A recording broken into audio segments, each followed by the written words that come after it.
दोनों सत्रों का जो दोपहर का सत्र था और शाम का सत्र था, दोनों सत्रों के बारे में तमाम बातें आप लोगों तक आ गई है। मैं केवल कुछ बातें ही आप लोगों के सामने, जो आपके सामने नहीं आई है, केवल उतनी ही बात मैं आप लोगों के सामने रखना चाहता। साथियों,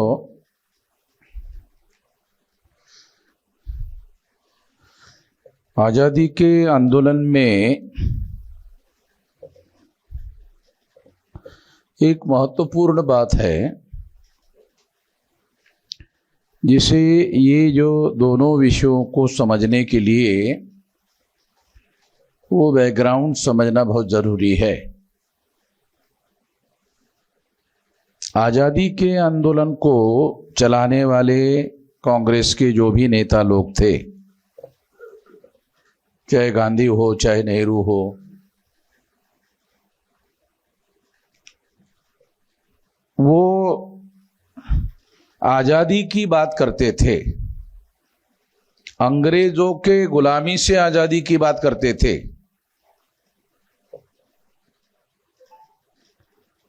आज़ादी मिलने के बाद क्या होगा उसके बारे में कुछ भी नहीं बोलते थे, क्योंकि आप लोगों को इसके बारे में किसी प्रकार का कोई डाटा उपलब्ध तो है नहीं। डाटा जानने का एक तरीका है, कांग्रेस ने जितने अधिवेशन लिए और जितने रेजोल्यूशन पास किए वो सारा डॉक्यूमेंट है। अगर वो सारा का सारा डॉक्यूमेंट रेजोल्यूशन जो पास किया, उसमें देखो कोई ऐसा रेजोल्यूशन है कि आज़ादी मिलने के बाद हम ये करेंगे, ये करेंगे, ये करेंगे, ये करेंगे, ये करेंगे। ऐसा कोई रेजोल्यूशन कांग्रेस के अधिवेशनों में कहीं पर भी नहीं है।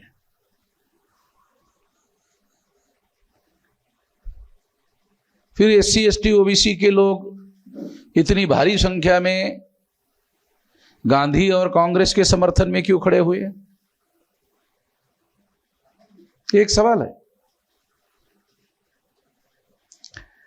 तो मीडिया बहुत बड़े पैमाने पर उनके आंदोलनों को पब्लिसिटी देते थे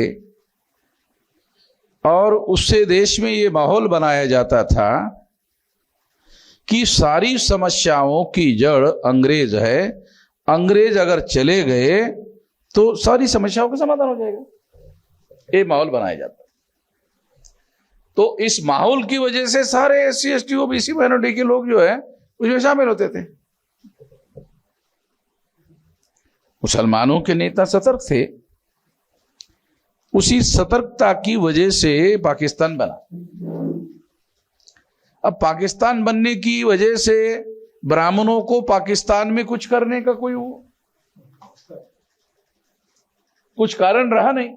वो सारा उनके नियंत्रण में चला गया, उनको डिसाइड करना है क्या करना है पाकिस्तान के अंदर।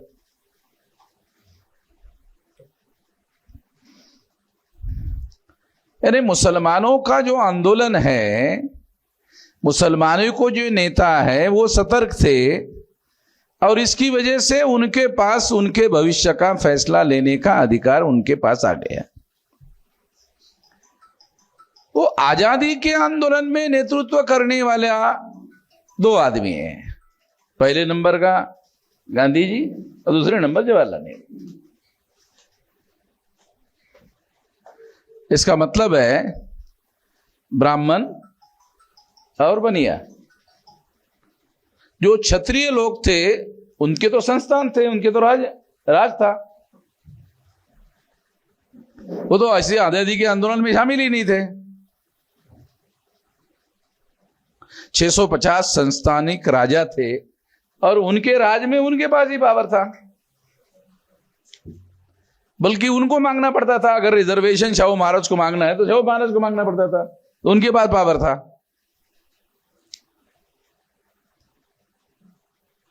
तो ये अगर आप अध्ययन करोगे तो आपको पता चलेगा कि कांग्रेस के आंदोलन में हमारे लोगों को कहीं पर भी कोई रिप्रेजेंटेशन नहीं था और हमारे लोगों को रिप्रेजेंटेशन देने का कोई रिजोल्यूशन भी पास नहीं हुआ।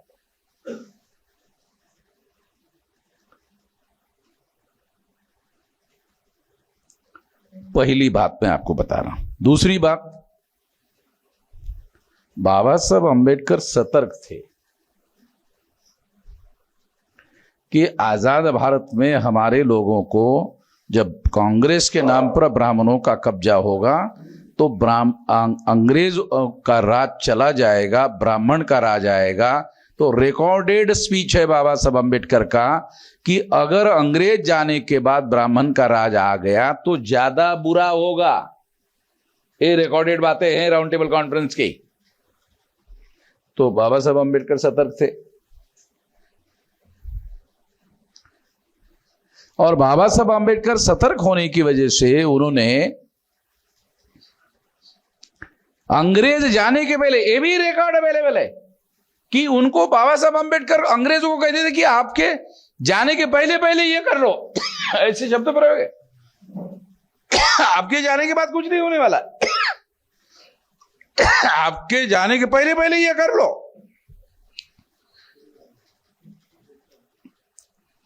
तो इसी वजह से 17 अगस्त 1932 को कम्युनल अवार्ड डिक्लेयर हुआ और उसमें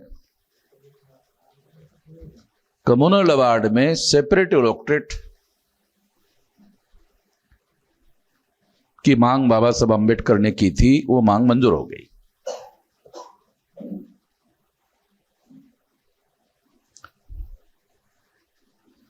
ये मांग मंजूर हो गई। सेपरेट इलेक्टोरेट, सेपरेट इलेक्टोरेट की वजह से क्या हो सकता था? शेड्यूल कास्ट और शेड्यूल ट्राइब के लोगों को आजाद भारत में जो पॉलिटिकल डेमोक्रेसी है, जो पॉलिटिकल सेटअप है, जिसमें उनके रिप्रेजेंटेटिव चुनकर जाना है, 22.5% एमएलए और 22.5% मेंबर पार्लियामेंट शेड्यूल कास्ट और शेड्यूल ट्राइब के चुनकर जाने वाले, और वो सेपरेट इलेक्टोरेट में चुनकर जाने वाले थे। सेपरेट इलेक्टोरेट का मतलब है शेड्यूल कास्ट का चुनाव क्षेत्र होगा, शेड्यूल ट्राइब का अलग चुनाव क्षेत्र होगा। शेड्यूल कास्ट का अलग चुनाव क्षेत्र का मतलब है उसमें शेड्यूल कास्ट के लोगों को ही चुनाव लड़ने का और चुनाव में वोट देने का, उसको बोलते हैं सेपरेट इलेक्टोरेट, स्वतंत्र चुनाव क्षेत्र। तो इससे क्या होगा? स्वतंत्र चुनाव क्षेत्र की वजह से चुनाव लड़ने का और चुनाव में वोट देने का, इसका मतलब शेड्यूल कास्ट के और शेड्यूल ट्राइब के कैंडिडेट चुनने का अधिकार ब्राह्मणों को नहीं होगा। क्यों नहीं होगा? क्योंकि वहां ब्राह्मणों को उस चुनाव क्षेत्र में वोट देने का अधिकार नहीं होगा। तो जब वोट देने का अधिकार ही नहीं होगा तो उनको शेड्यूल कास्ट के और शेड्यूल ट्राइब के कैंडिडेट चुनने का अधिकार ही नहीं होगा, क्योंकि उसमें उनको वोट देने का अधिकार ही नहीं होगा। केवल शेड्यूल कास्ट के लोगों को वोट देने का अधिकार होता और शेड्यूल ट्राइब के लोगों को वोट देने का अधिकार होता। दो चुनाव क्षेत्र अलग अलग होते और शेड्यूल कास्ट के लोगों को शेड्यूल कास्ट का रिप्रेजेंटेटिव और शेड्यूल ट्राइब का रिप्रेजेंटेटिव शेड्यूल ट्राइब के लोगों को चुनने का अधिकार होता है। आज के तारीख के हिसाब से 131 मेंबर पार्लियामेंट। तो इस सेपरेट इलेक्टोरेट में कांग्रेस का आदमी, शेड्यूल कास्ट का आदमी चुनाव लड़वा सकता था, बीजेपी का आदमी भी चुनाव लड़वा सकता था, मगर वो शेड्यूल कास्ट का होना चाहिए था, शेड्यूल ट्राइब का होना चाहिए था। मगर उसकी क्रेडिबिलिटी बहुत लोएस्ट होती क्योंकि वो नॉमिनेटेड रिप्रेजेंटेटिव होता, वो रियल रिप्रेजेंटेटिव नहीं होता। बाबा साहब अंबेडकर जैसा व्यक्ति होता तो वो लोगों को ऐसे हालात में, ऐसे विपरीत परिस्थिति में कामयाब हो गए थे और वो अधिकार हासिल करने में कामयाब हो गए थे। अंग्रेजों को समझाने में कामयाब हो गए थे कि हमारा तो रिप्रेजेंटेटिव ही नहीं होगा।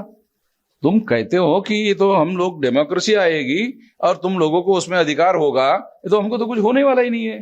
ये सारी बातें बाबा साहब अम्बेडकर ने समझाई और अंग्रेजों ने उस बात को माना और 17 अगस्त 1932 को सेपरेट इलेक्टोरेट का शेड्यूल कास्ट को और शेड्यूल ट्राइब को अधिकार बहाल किया।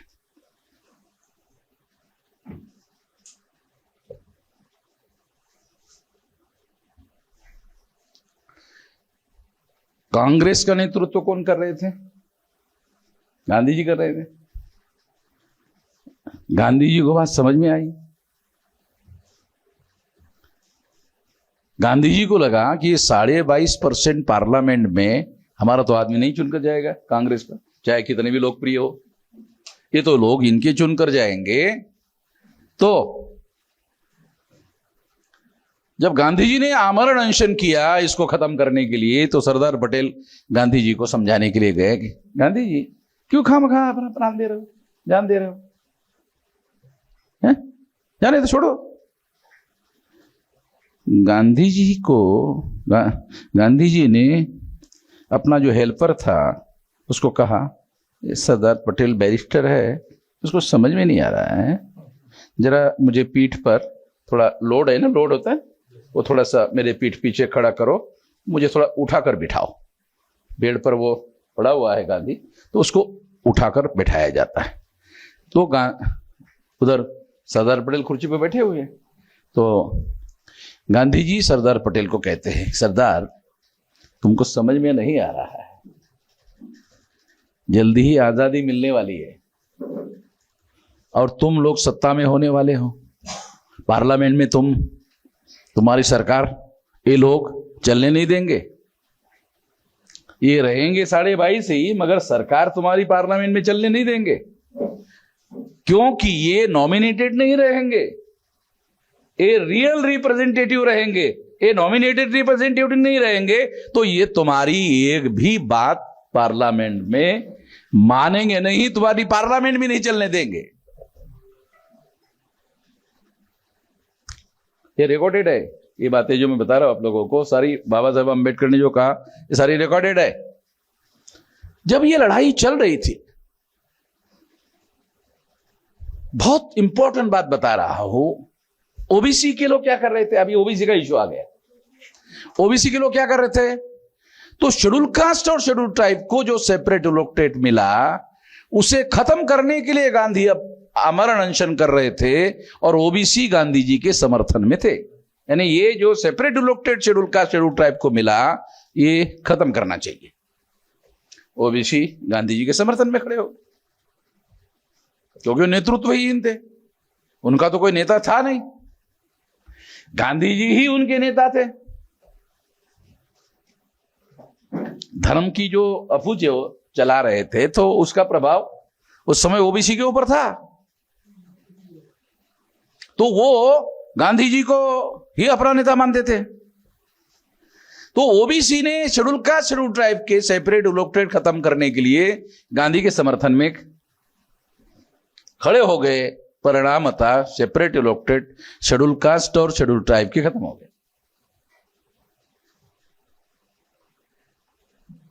खत्म हो गए और नॉमिनेटेड रिप्रेजेंटेटिव 131 है।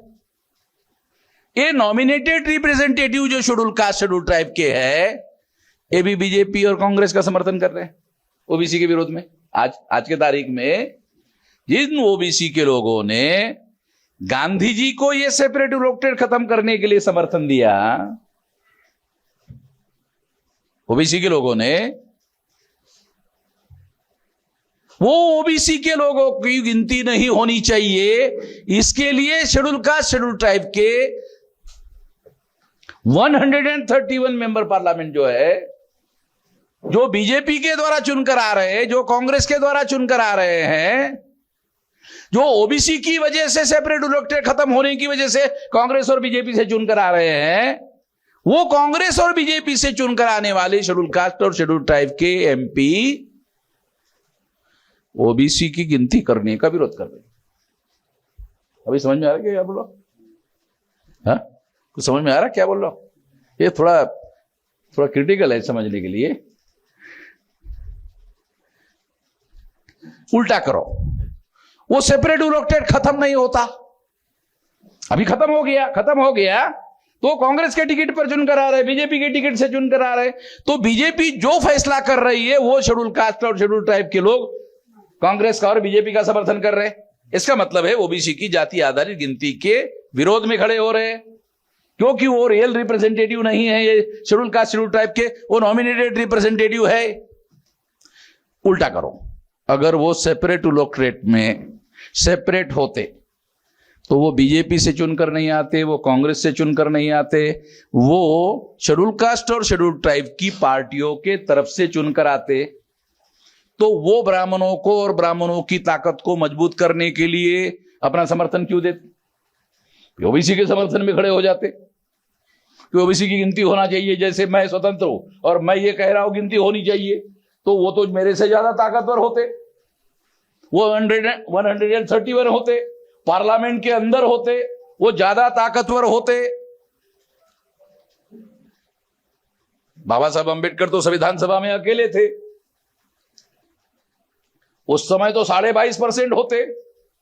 बाबा साहब अंबेडकर की जैसी शायद अक्ल नहीं होती, मगर बाबा साहब अंबेडकर के समर्थन में होते तो बाबा साहब अंबेडकर की सारी बुद्धि केवल अकेले की बुद्धि नहीं होती, वो 22.5% लोगों की बुद्धि हो जाती। यानी बाबा साहब अंबेडकर की बुद्धि थी, समर्थन नहीं था। मगर ऐसा होता तो बाबा साहब अंबेडकर की बुद्धि भी होती और 22.5% उनके समर्थन में भी खड़े होते, और फिर बाबा साहब अंबेडकर ओबीसी की जाति आधारित गिनती का मुद्दा संविधान सभा में 340 में लिखने के बजाय नहीं इसे अभी लागू कर दो, इसे आगे क्यों रहे, अभी इसे अभी लागू कर दो, ऐसा हो गया होता। इधर और समझा रहा हूं आपको, ऐसा होता तो क्या होता, ऐसा नहीं होता तो क्या होता। हाइपोथेसिस बोलते हैं इसको, थिंकिंग के क्षेत्र में इसको हाइपोथेसिस बोलते हैं, इसको परिकल्पना बोलते हैं। ये कल्पना से सोचने का, ऐसा होता तो क्या होता, ऐसा नहीं हुआ तो क्या हुआ। तो आज 131 member parliament schedule caste schedule tribe के है, मगर वो नॉमिनेटेड रिप्रेजेंटेटिव है, वो बीजेपी और कांग्रेस के रिप्रेजेंटेटिव है, वो शेड्यूल कास्ट शेड्यूल ट्राइब के नहीं है। नाम हमारा लेते हैं, मैं कभी कहते रहता हूं बहुत बुरी भाषा में कि नाम शेड्यूल कास्ट का शेड्यूल ट्राइब का लेते हैं, मगर बाप वो है। ऐसा मैं कई भाषणों में कहा कि नाम शेड्यूल कास्ट शेड्यूल ट्राइब का लेते हैं, मगर बाप वो है, वो ब्राह्मण है। इसका मतलब है ये जो वर्तमान 131 मेंबर पार्लियामेंट है, शेड्यूल कास्ट शेड्यूल ट्राइब के एमपी एमएलए है, ये ब्राह्मणों की नाजायज औलाद है। तो नाजायज औलाद से जायज काम तो पॉसिबल नहीं हो सकता, तो नाजायज से नाजायज ही काम होगा, नाजायज से जायज काम तो नहीं हो सकता। यदि 32 में ये SC/ST का मामला, पॉलिटिकल मामला जैसा आज 131 है, उसी समय 22.5% लोग अगर होते, तो ओबीसी का मामला आजाद भारत में नहीं, 32 में ही शेड्यूल कास्ट शेड्यूल ट्राइब के साथ में ओबीसी का भी मामला बाबा साहब अंबेडकर टेकअप करते। और अगर ऐसा ही टेकअप करके आगे बढ़ते तो फिर गांधी जी के नाम पर आजादी मिलती, ऐसा संभव नहीं होता, क्योंकि 74.5% लोग तो हम बाबा साहब अंबेडकर के समर्थन में होते। जिन मुसलमानों ने पाकिस्तान बनाया वो मुसलमान तो गांधी कांग्रेस के समर्थन में नहीं थे, मगर कभी कभी बाबा साहब की समर्थन की बात करते थे, क्योंकि बाबा साहब अंबेडकर नेहरू और गांधी का विरोध करते थे। तो इससे मुसलमानों को समर्थन करने के लिए कोई परहेज नहीं था, क्योंकि उससे उनका कोई नुकसान नहीं होता था, नुकसान होता था गांधी का और नेहरू का। तो उसमें मुसलमानों का समर्थन मिलता बाबा साहब अंबेडकर को। तो SC/ST OBC माइनॉरिटी इतना समर्थन होता, तो ये 74.5% नहीं होता, और उसमें 15% 20% मिलाओ तो सारी राजनीति जो है पूरी तरह से दूसरे तरीके की राजनीति होती है। जिस मुद्दे पर अब हम लोग चर्चा कर रहे हैं, ये चर्चा के विषय नहीं। 32 में और 1950 के पहले ये सारे के सारे मामले जो है हल हो गए होते। तो इसका मतलब ये है, असली समस्या रिजर्वेशन इन सर्विसेज नहीं है, असली समस्या पॉलिटिकल सेटअप में है। तब भी थी और आज भी। आज ज्यादा कठिन हो गई है हम लोगों को पॉलिटिकल सेटअप में। हम लोगों को अभी 131 मेंबर पार्लियामेंट है, तो वो सिस्टम जॉइंट इलेक्टेड का है। वो जॉइंट इलेक्टेड हमारे लोग मांग नहीं करते, फिर भी हर 10 साल बाद वो लागू करते हैं, क्योंकि वो उनके फेवर में है। अभी जो 131 member parliament schedule caste schedule tribe के चुनकर जा रहे हैं, और वो केवल 10 साल की व्यवस्था थी 1932 से।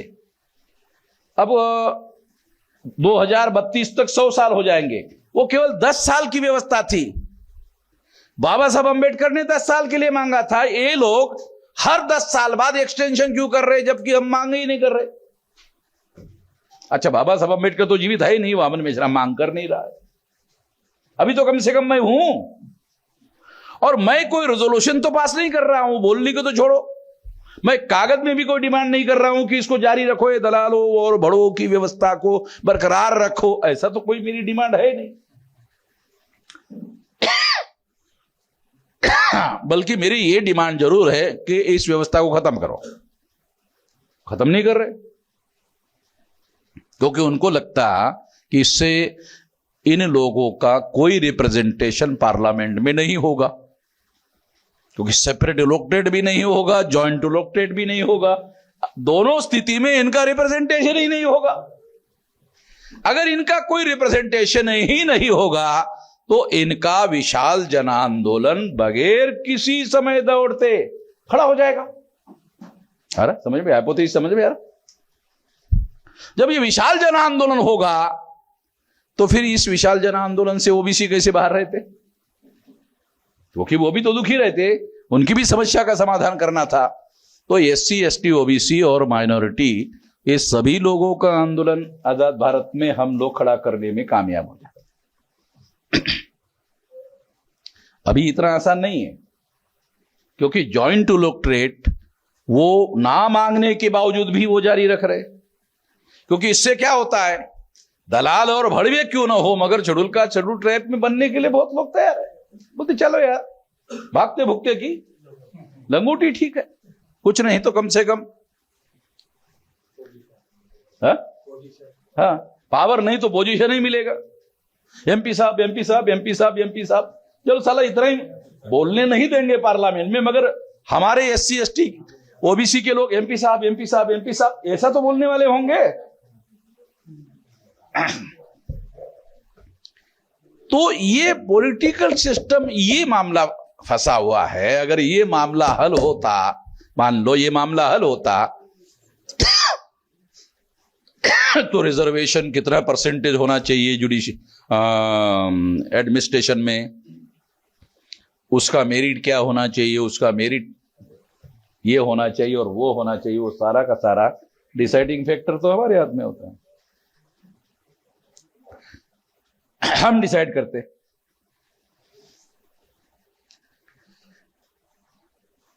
अभी जिनको वो लोग उनके पास मेरिट नहीं है ऐसा कहते हैं, ये फालतू बात है, इसमें कोई मीनिंग है नहीं। जो चपरासी आदमी 10-20 साल चपरासी करते करते वो बाबू बन जाता है, तो वो अनुभव से वही परफेक्ट होता है। अगर 1000 फाइल 20 साल में उसके हाथ से गई, तो वो नया ग्रेजुएट पढ़कर आया हुआ उसको पढ़ाता है। ऐसा नहीं रे, ऐसा है, क्योंकि अनुभव काम करता है ना। तो ये गवर्निंग सिस्टम जो है, जो भारत में जो गवर्निंग सिस्टम है, जो हम लोग नहीं चाहते हैं, फिर भी और 10 साल बाद वो हम लोगों को एक्सटेंशन करते जा रहे हैं। अभी आने वाले समय में हम लोग प्लान बना रहे कि एक आंदोलन ऐसा खड़ा करते हैं जो शेड्यूल कास्ट शेड्यूल ट्राइब का जो पॉलिटिकल रिजर्वेशन है उसके विरोध में आंदोलन खड़ा करें।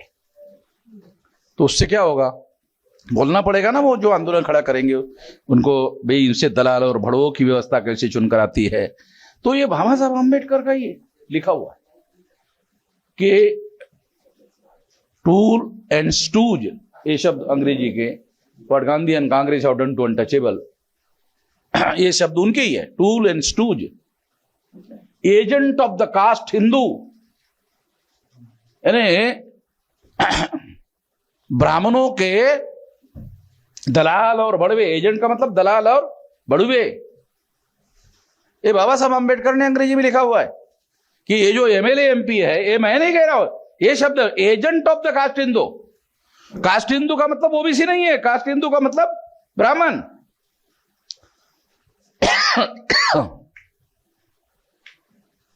तो ब्राह्मणों ने इतना कब्जा किया है, रूलिंग पार्टी ब्राह्मणों की, अपोजिशन पार्टी ब्राह्मणों की, क्षत्रिय भी परेशान है ब्राह्मणों से। तो मेरे पास ऐसे ही थोड़ी आ रहा है, क्षत्रिय ब्राह्मणों से, क्षत्रिय जो है ब्राह्मणों से भी परेशान है। हम ही परेशान नहीं, क्षत्रिय भी परेशान है। तो रूलिंग भी ब्राह्मणों की है आज के तारीख में, अपोजिशन भी ब्राह्मणों का है, यानी अल्टीमेट पावर आजाद भावर में केवल 3.5% ब्राह्मणों का है। असल समस्या ये है, असल ये नौकरी का नहीं है, असली समस्या। इसलिए आपने देखा होगा कि काशीराम जी ने ज्यादा थ्रस्ट रिजर्वेशन लागू करने के बारे में कोई आंदोलन उन्होंने, और उसके बारे में बोलते भी नहीं थे, है? बराबर है ना? अगर आप उनका अध्ययन करो तो उनका ज्यादा पॉलिटिकल स्ट्रक्चर में, और फिर उन्होंने मायावती को मुख्यमंत्री बनाया, और जो फैसले हो नहीं पाए, ऐसे तमाम फैसले जमीन बंटवारा भी उत्तर प्रदेश में किया। चौधरी साहब को पता होगा, ज्यादा से ज्यादा पट्टे दिए बहुत सारे लोगों को पट्टे। तो पहले चौधरी चरण सिंह ने कर। हाँ। तो ऐसी बहुत सारी बातें जो हम चर्चा आज कर रहे हैं या हमारे लोगों ने की यहां, वो असल समस्या पॉलिटिकल सेटअप में है। असल समस्या रिजर्वेशन के नॉन इंप्लीमेंटेशन का शब्द यहां यूज किया गया है। नॉन इंप्लीमेंट कौन करता है? जिसकी सरकार होती है वो नॉन इंप्लीमेंट करता है। अगर हमारी सरकार होती, अगर आज भी है, तो हम क्या करेंगे कि 100% भर दो। मिनिमम क्वालिफिकेशन बाबू को कितनी चाहिए, उतना देखो, हो गया, नो एग्जामिनेशन। अगर बाबू बनने के लिए 12th पास की जरूरत है, ओके, जो कौन 12th पास है, उसमें किसके मार्क्स ज्यादा है, ओके, हो गया, अपॉइंटमेंट।